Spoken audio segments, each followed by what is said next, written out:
Welcome to the fifth video in this series on the Olivet Discourse in Matthew chapter 24.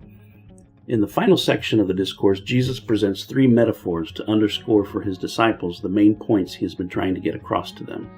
He uses a fig tree, the account in Genesis of Noah and the flood, and a parable about faithful servants. In this video, we'll look at the first of these metaphors, the parable of the fig tree. From the fig tree, learn its lesson. As soon as its branches become tender and puts out its leaves, you know that summer is near. So also, when you see all these things, you know that he is near, at the very gates. Truly I say to you, this generation will not pass away until all these things take place. Heaven and earth will pass away, but my words will not pass away. Verses 32 through 35. Jesus often uses examples from nature to make his point. He was not like the philosophers, ancient or modern, who often frowned upon the use of figurative language.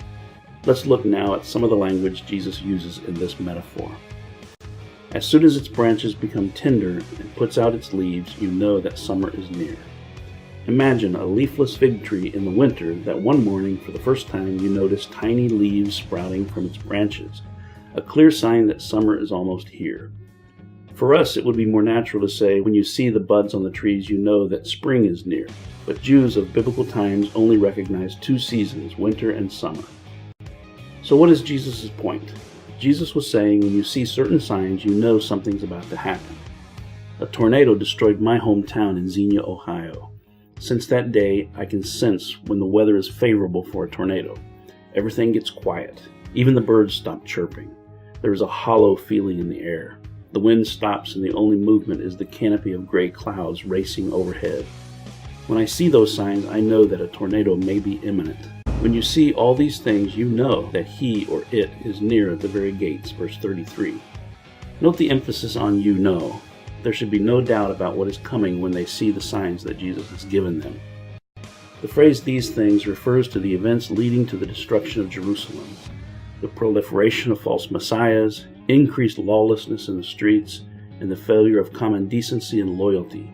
These things are signs that the end of Jerusalem is at hand. Some of your translations will say he is at the door, and others it is at the door.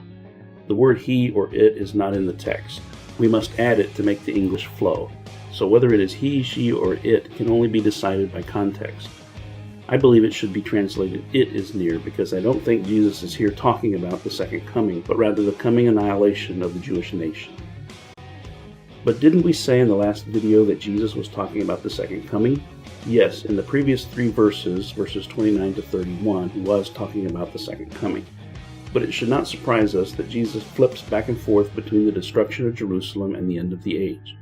Remember, these two events were the same in the minds of his disciples. Also recall that his main purpose is to prepare them for the coming chaos.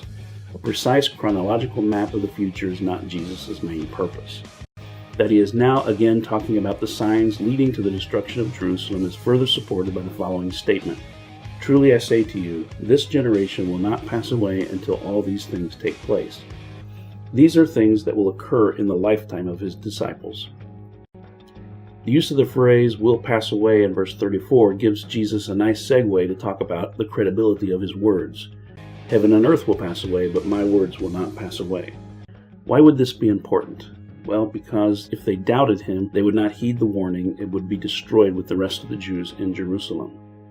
Jesus assures his disciples that even though they would face the coming suffering in which the foundations of their society would crumble, they can count on his words.